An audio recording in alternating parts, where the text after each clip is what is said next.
자, 오늘 말씀은 열왕기상 17장 8절에서 16절의 말씀입니다.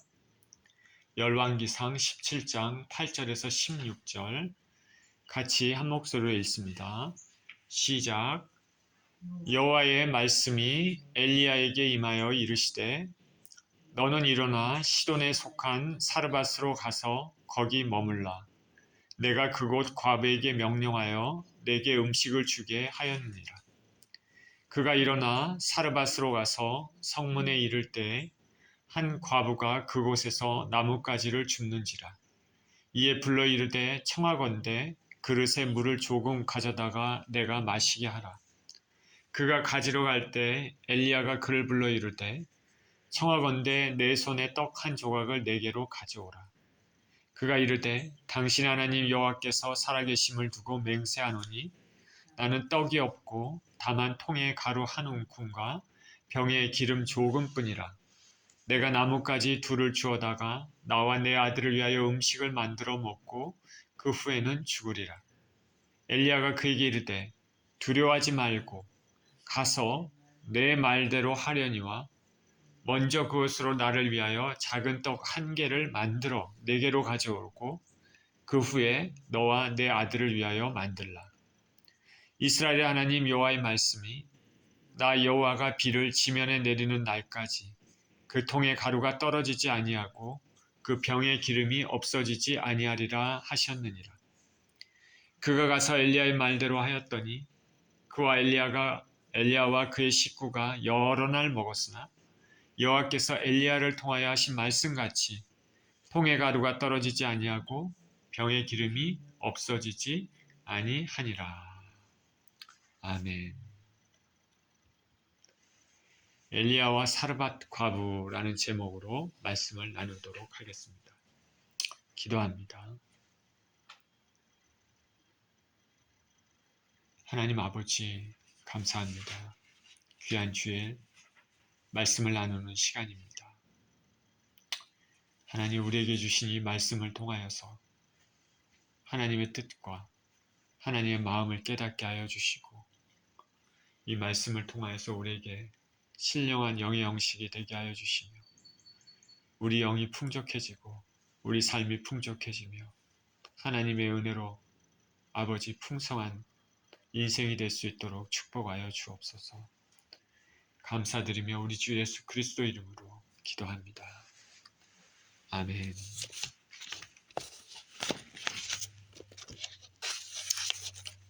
엘리야와 사르밧 과부. 본문은 열왕기 상에 나와 있는 내용입니다. 이 열왕기상은 솔로몬에 대한 얘기, 그리고 여로보암, 솔로몬의 부하였던 북이스라엘의 초대 왕인 여로보암에 대한 얘기, 그리고 아합이라고 많이 들어보셨죠? 아합 왕에 대한 이야기가 전체 열왕기상 22장 중 20장을 차지하고 있습니다. 솔로몬에 대한 얘기, 여로보암에 대한 얘기, 아합에 대한 얘기. 그리고 아합이 죽으면 열왕기상이 끝납니다. 이때에는 우리가 잘 아는 선지자 엘리야와 엘리사의 사역이 활발히 전개되었던 때입니다. 이 엘리야와 엘리사의 사역은 이 아합 왕부터 시작해서 요아스 왕까지 행해졌습니다. 이 엘리야와 엘리사의 사역이 열왕기 상하의 75%를 차지하고 있습니다. 굉장히 많죠. 열왕기 상하라는 책의 75%, 그 정도의 분량이 엘리야와 엘리사의 이야기로 그의 사역으로 하나님께서 엘리야와 엘리사를 통해서 어떤 일을 하셨는지에 대한 그 얘기가 75%나 차지하고 있습니다. 이는 의미심장합니다. 열왕기 상하, 열왕기라고 나와 있잖아요. 그러니까 북이스라엘과 남유다에 많은 왕들이 있습니다. 그들의 많은 왕들의 이야기가 나오고 있는 열왕기 상하는 그 많은 왕들의 이야기 중에서 특별히 엘리야와 엘리사의 사역이 이렇게 75%나 차지하고 왜 그렇겠습니까? 바로 이때가 이스라엘의 가장 우상숭배 타락이 심할 때이기 때문입니다. 아합은 이방 여인 이세벨을 아내로 들이고 난 후부터 자신뿐 아니라 온 북왕국 이스라엘을 우상숭배로 물들였습니다. 이방 여인을 아내로 삼은 것 자체가 문제가 됐다기보다는 그 이방 여인 그 아내가 이세벨이란 사람이 우상숭배를 얼마나 심하게 했는 여자였다는 것, 그게 문제가 되는 것이죠. 이방 여인 이세벨을 아내로 들이고 난 후부터 자신뿐 아니라 북왕국 이스라엘을 우상숭배로 물들였습니다. 그래서 아합은 성경에 참으로 악한 왕으로 나와 있습니다. 이 아합 시대에 남유다는 여호사밧이라는 왕이 다스리고 있었습니다. 여호사밧은 하나님을 경외하는 왕이었습니다. 선한 왕입니다. 그런데 여호사밧이 잘못한 것이 있는데 그것은 아합과 친분 관계를 맺고 있었다는 것입니다. 아합과 사돈 관계를 맺었습니다.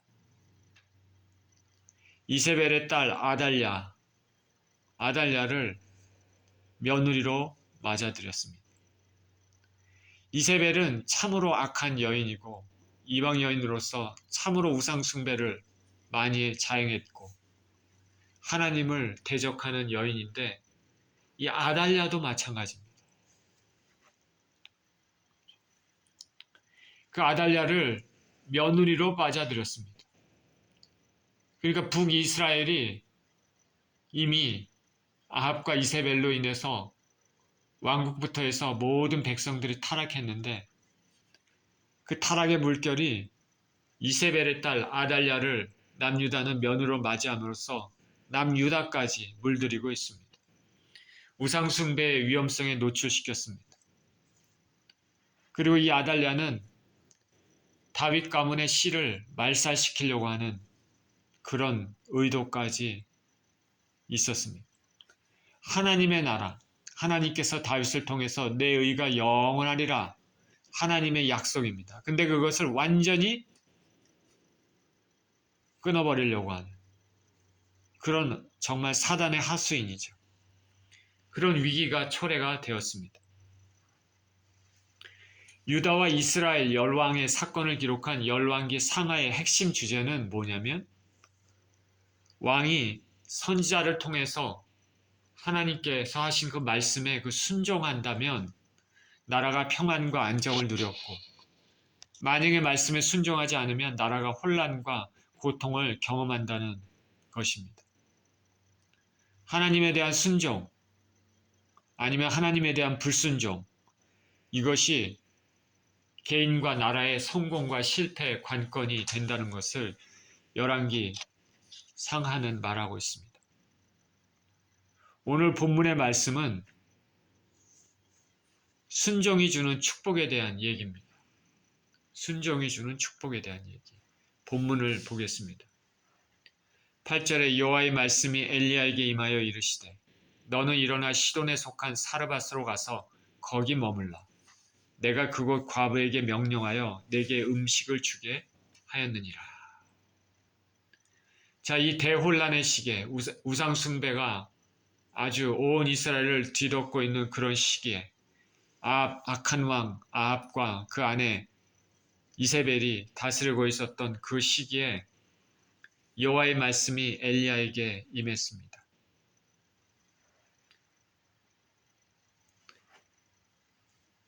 아합은 이방 여인 이세벨과 결혼하고 바알과 아세라 우상을 섬겼는데 하나님께서는 엘리야를 통해서 땅에 수년간 가뭄이 들 것이라고 말씀하셨습니다. 이스라엘의 죄 때문에 그런 것이죠. 하나님께서는 엘리야를 아합과 이세벨의 위협을 피해 숨기고 또 먹이기 위해서 요단강 그리 시냇가로 그를 인도했습니다.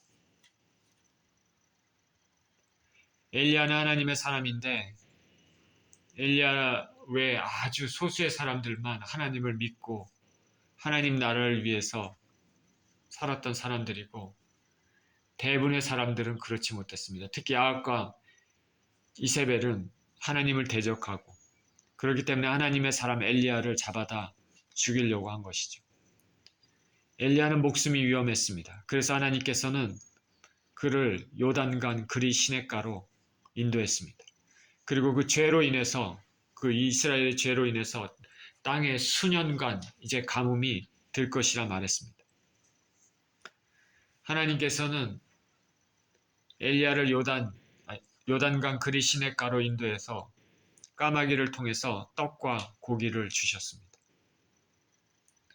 물은 그린 시냇가의 물을 마셨습니다. 그런데 이제 가뭄이 계속되니까 그 시냇가의 물도 말랐습니다. 하나님께서 이제 엘리야에게 말합니다. 시돈에 속한 사르밧으로 가서 머물라. 그곳 과부에게 명해서 너에게 음식을 주게 하였다고 하나님께서 말씀하십니다. 하나님은 당신의 종을 지극히 아끼시고 먹이시는 하나님이십니다. 온 땅에 가뭄이 들었을지라도 당신의 백성들에게는 살 길을 열어주시는 하나님입니다. 사르밧은 두로와 시돈 가운데 쯤에 위치한 지중해 연안 도시입니다. 우리 신약시대 때 사렙다 과부 이런 얘기도 나오지 않습니다. 똑같은 말입니다. 사렙다라고도 불리죠. 두로와 시돈 가운데 위치한 지중해 연안 도시니까 이방 지역입니다. 그런데 하나님께서는 다른 곳도 아닌 이 이방 지역에 그리고 다른 사람도 아니고 가난한 과부의 집으로 엘리야를 보냅니다. 가뭄과 아합의 위협에서 벗어난 곳이 이방 지역인데 참 아이러니컬하게도 이 지역은 그 이세벨의 부친 시돈 왕 엣바알이 다스리는 지역입니다. 이세벨이 하나님을 믿는 사람들을 탄압하고 있을 때 정작 엘리야는 이세벨의 고향 깊숙한 곳으로 숨어버린 셈입니다. 하나님의 선지자가 이방 지역 그리고 가난한 과부의 집으로 보내졌다는 것은 어찌 보면 선민 이스라엘의 수치입니다. 이스라엘에도 사람들이 있을 텐데 하나님을 경외하는 사람들도 있을 텐데 그러나 하나님께서는 그것이 아니라 이방의 사르밧으로 그것도 이방 여인 과부 그 집으로 보냅니다. 그만큼 이스라엘의 타락이 극심했다는 것이죠. 하나님께서는 과부로 하여금 엘리야에게 음식을 주게 하시겠다고 말을 합니다. 가뭄이 극심한 상황에서 이 과부에게는 먹을 것이 있었을까? 근데 하나님께서는 그곳으로 보내셨습니다. 10절입니다. 그가 일어나 사르밧으로 가서 성문에 이를 때 한 과부가 그곳에서 나뭇가지를 줍는지라. 이에 불러 이르되 청하건대 그릇에 물을 조금 가져다가 내가 마시게 하라. 그가 가지러 갈 때 엘리야가 그를 불러 이르되 청하건대 내 손에 떡 한 조각을 내게로 가져오라. 하나님 말씀대로 엘리야는 그리 시냇가를 떠나서 이제 사르밧 땅으로 갔습니다. 그가 성문에 이를 때 한 과부가 나뭇가지 줍는 것을 보았습니다. 엘리야는 그녀가 하나님께서 말씀하신 그 과부임을 알아챘습니다. 이 과부는 가난합니다. 만약 경제적 여유가 있었다면 종을 시켜서 땔감을 줍게 했을 것입니다. 아니면 시장에서 땔감을 구입했을 것입니다. 그러나 그녀는 자신 스스로가 나뭇가지를 줍고 있습니다. 엘리야는 그것을 보고 그녀에게 말합니다. 그릇에 물 좀 가져다 주십시오. 내가 마시고 싶습니다. 그릇에 물 좀 가져다 주십시오. 내가 마시고 싶습니다. 이 갑작스러운 엘리야의 요청에 그녀는 거부하지 않고 바로 물을 가지러 갔습니다. 그녀의 심성이 어떤지 알 수 있죠. 온 땅에 가뭄이 들고 먹을 것이 없음에도 알지도 못하는 사람의 요청에 물을 가져다 주러 갑니다. 비록 고대 근동에서 아주 옛날 사람들은 식수 대접하는 것이 거의 신성한 의무처럼 그렇게 여겨졌지만은 그러나 지금 상황은 극심한 가뭄의 상황입니다. 그런 상황에서 물을 가져다 주는 것은 부담스러운 일입니다. 우리가 살면서 사람들을 볼 때 평소에는 아주 멋지게 보이고 친절하고 나이스하게 보여도 상황이 불편해지고 좋지 않아 보이면 까칠하게 행동하거나 신경질적으로 행동할 때가 많습니다. 그런 걸 많이 봅니다. 그런데 이 과부는 가뭄으로 인해 모든 것이 메말라 버린 그런 상황, 이제 죽음의 그림자가 닥쳐온 그런 상황에서도 처음 보는 엘리야 그 요청에 물을 가지러 갑니다. 어찌 보면 하나님께서 그녀에게 복을 내리시기 전에 행하시는 첫 번째 시험일 것입니다. 이 장면은 아브라함의 종이 이삭의 신부감을 찾으러 가서 우물가에 리브가에게 물을 달라고 하는 모습을 떠오르게 합니다. 그때 어땠습니까? 리브가는 이 종에게 물을 떠줬을 뿐 아니라 그 낙타에까지 물을 떠주는 그런 아름다운 심성을 가진 여자였습니다. 그래서 이삭의 아내가 되었죠. 엘리야는 물을 주기 위해 가는 그녀의 모습을 봅니다. 그러면서 또 다른 부탁을 했습니다. 당신에게 있는 떡 한 조각도 가져다 주십시오. 물 갖다 달라고 그랬는데 그 쉽지 않은 일이죠. 근데 물을 가져다 주는 그녀를 보면서 부탁을 또 하나 하죠. 떡 한 조각도 당신에게 있는 거 가져다 주십시오. 온 땅이 가뭄이고 물도 없고 떡도 없고 그런 상황인데 떡까지 달라고 합니다. 참으로 당돌한 말이죠. 과부에게는 정말로 부담스러운 일입니다. 그러나 엘리야는 하나님 말씀이 어떻게 실현되는지 보기 위해서 믿음으로 요청했습니다. 과부에게는 두 번째 시험입니다. 첫 번째보다는 강도가 더 높습니다. 12절입니다. 그가 이르되 당신 하나님 여호와께서 살아계심을 두고 맹세하노니 나는 떡이 없고 다만 통에 가루 한 웅큼과 병에 기름 조금뿐이라. 내가 나뭇가지 둘을 주어다가 나와 내 아들을 위하여 음식을 만들어 먹고 그 후에는 죽으리라. 과부가 엘리야에게 말합니다. 당신 하나님 여호와께서 살아계심을 두고 맹세하노니 나는 떡이 없고 다만 통에 가루 한 웅큼과 병에 기름 조금뿐입니다. 과부는 엘리야가 물 좀 달라고 했을 때는 아무 말도 없이 물 주러 갔다가 이제 떡까지 요청하니까 이제 말을 하기 시작합니다.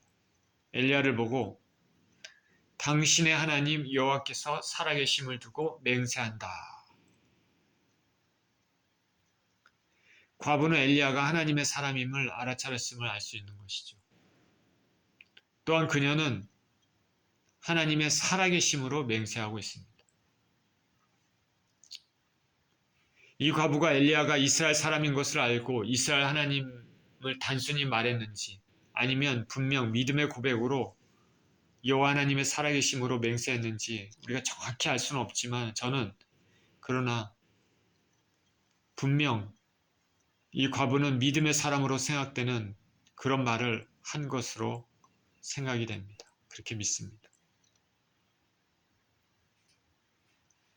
이방 여인이 하나님의 살아계심을 두고 맹세하는 것이죠. 그녀는 집에 떡은 없고 가루 한 움큼, 기름 조금만 있다 말합니다. 이것을 나와 내 아들을 위해 만들어 먹고 그 후에는 이제 아무것도 없으니까 죽으려고 마지막 남겨놓은 그런 양식이죠. 과부는 엘리야의 요청이 자신에게 어떤 의미를 가지고 있는지 그것을 얘기를 하고 있죠. 마지막 남은 떡 한 조각을 자신의 가족도 아닌 한 번도 보지 못한 외인을 위해서 준다. 떡 한 조각을 만들어 주는 것은 마지막 남은 생명을 주는 것과 같습니다. 만약 저와 여러분이 이런 상황을 맞이했을 때 어떻게 행동했을까? 자, 잠시 이 과부의 형편을 생각해 보면 지금 우리 2025년 살고 있는 우리의 삶, 얼마나 풍족한 생활을 하고 있는지 알 수 있습니다. 아무리 궁핍한 사람이라도 집에 가루 한 움큼, 기름 조금밖에 없는 사람은 드물 것입니다. 자, 고대 사람들은 이렇게 부족한 가운데서 어떻게 살았을까? 그죠? 엘리야를 보십시오. 엘리야는 여기저기 다니면서 이렇게 과부에게 간 거 아닙니까? 이 과부는 가루 조금, 기름 조금밖에 없습니다. 온 땅의 가뭄이고. 참 고대 사람들은 어떻게 살았을까? 우리나라 6.25 때 생활상을 보여주는 필름들을 가끔 볼 때가 있는데 자, 그때 어떻게 살았을까? 전쟁통에 그 나이 많은 할아버지 할머니들 그리고 조그만 애기들 데리고 보찜 하나 들고 피난 가는 사람들을 보면 야, 저 당시에 사람들은 어떻게 살았을까? 저는 그런 것들이 보이더라고요. 우리는 지금 그때와 비교하면 너무나 좋은 환경에서 살고 있습니다. 없는 것을 보지 말고 있는 것에 감사하는 습관이 필요하다는 생각이 듭니다. 13절입니다. 엘리야가 그에게 이르되 두려워하지 말고 가서 내 말대로 하려니와 먼저 그것으로 나를 위하여 작은 떡 1개를 만들어 4개로 가져오고 그 후에 너와 내 아들을 위하여 만들라. 이스라엘 하나님 여호와의 말씀이 나 여호와가 비를 지면에 내리는 날까지 그 통의 가루가 떨어지지 아니하고 그 병의 기름이 없어지지 아니하리라 하셨느니라. 엘리야는 두려워하지 말라 말합니다. 그리고 먼저 작은 떡을 만들어서 나에게 가져오고 그 후에 당신과 당신의 아들을 위해서 만들라. 작은 떡을 엘리야를 위해 먼저 만들라. 이렇게 하는 것은 하나님을 먼저 믿으라는 말과 같은 것이죠. 절벽인 상황에서 하나님을 먼저 믿으라. 그러면 두려움이 사라집니다. 하나님을 먼저 생각하라. 그러면 너의 문제를 하나님께서 해결해 주신다. 최후의 양식, 마지막이라는 생각조차도 하나님께 바치라는 것입니다.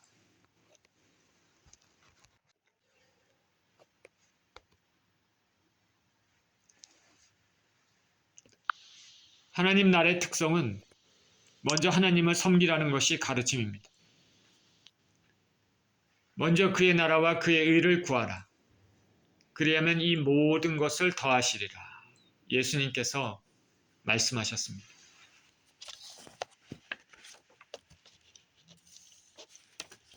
나를 따라오려거든 자기를 부인하고 자기 십자가를 지고 나를 따를 것이니라. 나를 위하여 자기 목숨을 잃는 자는 얻을 것이고 제 목숨을 구원코자 하는 자는 잃을 것이다 말씀하셨습니다. 하나님께서 우리에게 요구하시는 것은 우리의 삶 전체를 요구하십니다. 그러니 진정한 예수님 제자가 되는 것은 철저한 자기 희생이 필요한 것이고 결코 쉬운 일이 아닙니다. 가루와 기름으로 떡을 만들어 먼저 엘리야를 위해 가져오고 그 후에 남은 것이 있다면 너와 네 자식을 위해 먹으라고 요구합니다. 하나님께서 이 모든 것을 요구하시는 것은 과부와 과부의 자식을 죽이려는 것이 아니라 오히려 그들에게 더 큰 은혜를 베푸시기 위한 것임을 알아야 합니다. 엘리야는 과부가 이렇게 해야 하는 근거를 말씀하고 있습니다. 이스라엘 하나님 여호와께서 비를 내리는 날까지 통의 가루가 떨어지지 아니하고 기름도 없어지지 않을 것이다 라고 말씀하셨습니다. 선지자를 통한 하나님의 약속의 말씀입니다. 하나님께서 이렇게 약속하셨죠. 이스라엘 하나님 여호와께서 비를 내리는 날까지, 그러니까 가뭄이 지속되는 한 통의 가루가 떨어지지 아니하고 기름도 없어지지 않을 것이다. 하나님의 분명한 약속의 말씀이 떨어졌으니 이제 순종하느냐 순종하지 않느냐의 선택이 있습니다. 그런데 그 순종과 불순종은 과부와 그 아들에게서는 삶과 죽음의 선택과 같은 그런 길입니다. 15절입니다. 그가 가서 엘리야의 말대로 하였더니 그와 엘리야와 그의 식구가 여러 날 먹었으나 여호와께서 엘리야를 통하여 하신 말씀같이 통의 가루가 떨어지지 아니하고 병의 기름이 없어지지 아니하니라. 과부는 엘리야의 말대로 하나님 말씀 그대로 믿고 그대로 행했습니다. 순종한 것이죠. 정말 한 움큼 마지막 남은 가루로 떡을 만들어서 먼저 엘리야부터 줬습니다. 그런데 그렇게 했더니 하나님께서 말씀하신 대로 엘리야를 통해서 그 말한 그대로 말씀하신 그대로 그녀와 그녀의 아들, 그녀의 식구들, 그리고 엘리야가 여러 날 먹었지만 통의 가루도 떨어지지 않았고 병의 기름도 없어지지 않았습니다. 하나님의 놀라운 기적입니다. 여기 보면 새로운 사람들이 등장하죠. 그녀의 식구들, 그죠? 지금까지 엘리야와 과부, 그리고 과부 자식에 대한 얘기만 나오다가 이제는 식구들까지도 나왔습니다. 그녀의 식구. 여기 식구라고 했는데 이것은 과부와 그 과부의 자식 외에 이 하나님의 기적을 듣고 온 그녀의 친척들일 것으로 생각이 듭니다. 이렇게 믿음의 사람이 있으면 자신뿐 아니라 자신과 연결된 많은 사람들에게도 덩달아 복이 됩니다. 과부와 기름이 없어지지 아니했습니다. 하나님의 신실하신입니다. 하나님을 믿는 자들에게 베푸시는 하나님의 은혜입니다. 믿음은 이와 같이 어떻게 보면 중요합니다. 믿음은 중요합니다. 여기 보면 여러 날이라고 했습니다. 엘리야와 그의 식구가 여러 날 먹었으나, 여기 여러 날이라고 해서 한 며칠간, 일주일간, 이렇게 생각할 수 있겠지만 그거 아닙니다. 굉장히 오랜 기간입니다. 14절에 아까 사르밧 과부의 집에 가루와 기름이 떨어지지 않는 시기가 다시 비가 내릴 때까지라고 말했습니다. 그러니까 가뭄이 있는 동안에 계속 하나님께서 가루가 떨어지지 않고 기름도 떨어지지 않도록 계속 하나님께서 주셨다는 말입니다. 가뭄이 얼마나 지속됐습니까? 야고보서 5장 17절에 의하면 3년 6개월. 하루 이틀 가뭄이 아니라 3년 6개월입니다. 참으로 긴 기간입니다. 자, 우리 지금 현대 사는 이 시기에도 3년 6개월 가뭄이 있으면은 어떻게 되겠습니까? 그죠? 모든 것이 다 말라 비뚤어지고 큰 경제적인 충격이 있겠죠. 근데 고대 시대 때는 농산물이 모든 상업의 중심이었을 거니까 3년 6개월 가뭄이면 모든 것이 다 말라 비뚤어집니다. 그 3년 6개월 동안 이 가뭄이 있었는데 엘리야가 하나님 말씀하신 대로 그리 시냇가에 가서 물을 마셨고 거기서 까마귀를 통해서 떡과 고기를 먹었지 않습니까? 그 기간이 어느 정도 됐을까? 그거는 우리가 모릅니다. 하나님께서 했으니 그 기간에 대한 얘기는 나오지 않죠. 얼마인지 모르지만 가뭄 전체 기간 중에 그 기간을 뺀 나머지 기간 동안이 지금 이 과부의 집에서 가루와 기름이 떨어지지 않는 기간입니다. 그리 시냇가에 있어봤자 뭐 얼마나 있겠습니까? 그래서 적어도 기름과 그 밀가루가 떨어지지 않는 것이 거의 2년 이상 정도 되지 않을까 그런 생각이 듭니다. 하나님의 놀라운 기적, 놀라운 하나님의 축복입니다. 하나님께서 이스라엘의 광야 40년 동안 만나와 메추라기를 먹이신 것이 생각이 납니다. 하나님께서 40년 동안 만나와 메추라기를 먹이시고 이스라엘 백성이 가나안 땅에 탁 들어가서 첫 수확을 거둘 때 그때 그것이 그쳤다 말했습니다.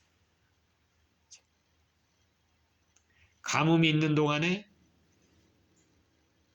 밀가루와 기름이 이 집에 그치지 않았습니다. 예수님께서 물고기 2마리, 떡 5덩이로 성인 남자만 5,000명, 아이들 여자들까지 포함하면 2만 명도 될 수 있는 사람을 먹이시고 12광줄에 남은 것을 담은 것이 생각이 나는 사건입니다. 사르밧 과부는 말씀에 대한 순종으로 큰 복을 받았습니다. 이 순종은 생명을 내놓는 순종이었습니다. 하나님께서는 그녀의 믿음을 귀하게 보셨습니다.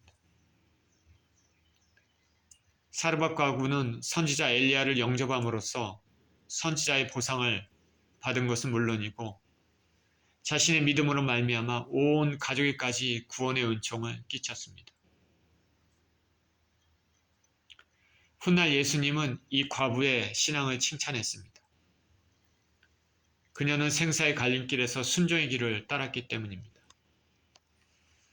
수많은 사람들이 배도하고 우상을 섬기는 가운데서도 이방 여인이었던 이 과부는 이방 여인임에도 불구하고 하나님 말씀에 순종해서 하나님의 선지자를 대접했습니다. 이 대접, 이 공개는 자신과 자신의 아들의 목숨까지도 내놓는 순종입니다. 예수님께서 누가복음 4장 24절 26절에 고향에서 예수님을 믿지 않는 불순종의 사람들에게 이렇게 말씀하셨습니다. 누가복음 4장 24절 26절에 이렇게 얘기합니다. 또 이르시되 내가 진실로 너에게 이르노니 선지자가 고향에서는 환영을 받는 자가 없느니라. 내가 참으로 너에게 이르노니 엘리야 시대에 하늘이 3년 6개월간 닫히어 온 땅에 큰 흑년이 들었을 때 이스라엘에 많은 과부가 있었으되 엘리야가 그중 한 사람에게도 보내심을 받지 않고 오직 시돈 땅에 있는 사렙다의 한 과부에게 뿐이었으며. 하나님께서 보내신 엘리야를 보낸데 과부가 사렙다 과부 말고도 많이 있었겠죠. 그리고 이스라엘에 또 많은 사람들이 있었겠죠. 근데 엘리야를 보낸 것은 오직 이방 땅에 있는 사렙다 과부에게 뿐이었다. 이 말은 뭡니까? 예수님께서 자기 고향에서 말씀을 전하시고 기적을 행했는데 고향 사람들이 예수님을 믿지 않고 배척했습니다. 그랬기 때문에 예수님이 이 말씀하시는 겁니다. 이 말씀은 다시 말하면은 이 당시에 하나님을 믿는 사람들이 없었다는 것이죠. 그런 가운데서도 이 이방 여인 이 과부의 믿음은 참으로 빛이 난다는 것입니다.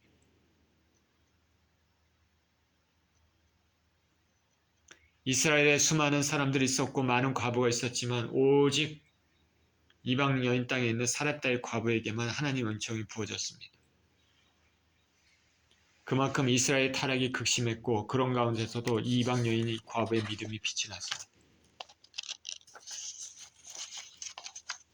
당시 이스라엘의 영적인 타락은 오늘날의 하나님을 떠난 세대와 유사한 점이 있습니다.